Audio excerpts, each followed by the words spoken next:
रंगी हो, हाँ नाम छुपे है गजब के रंगी हो। हाँ सुव गावाव जोहार लगावाव, छत्तीसगढ़ के मैयाला आगू बढ़ाव। बिना मजा के जिंदगी उहू का काम के,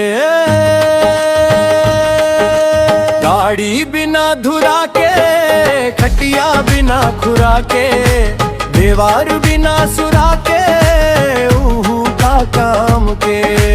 आदमी बिना पेट के, हंसिया बिना बेट के, समधी बिना देव के, उहू का काम के।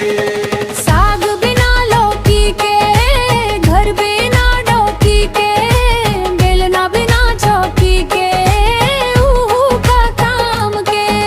संतरा बिना चनी के, राजा बिना रानी के, नहर बिना पानी के, उहू को काम के।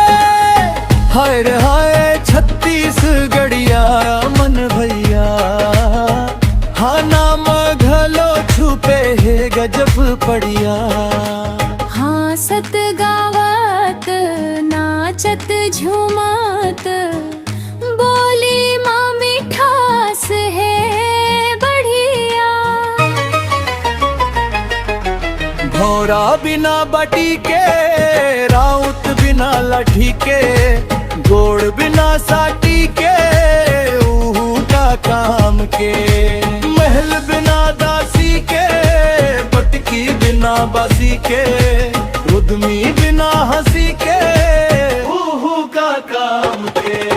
पेड़ बिना पान के, खेत बिना धान के, आदमी बिना कान के, उहू का काम के। गाड़ी बिना बसा के, दुनिया बिना बसा के, रोटी बिना हिरसा के, उहू का काम के।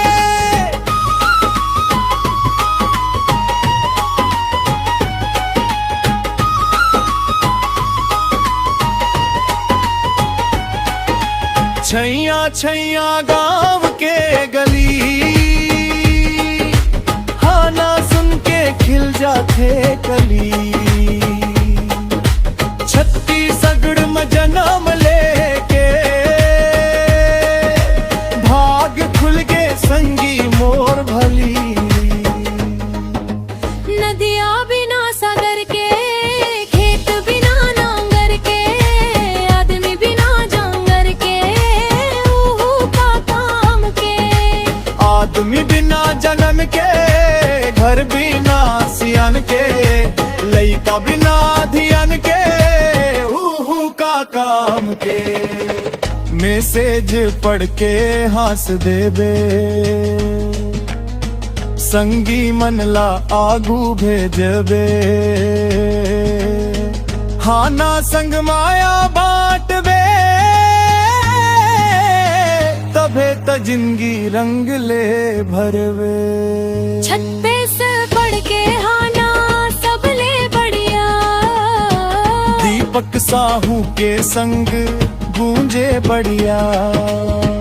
मया मजाक आओ बोली गड़िया, यही है जीवन के सच्चा पड़िया।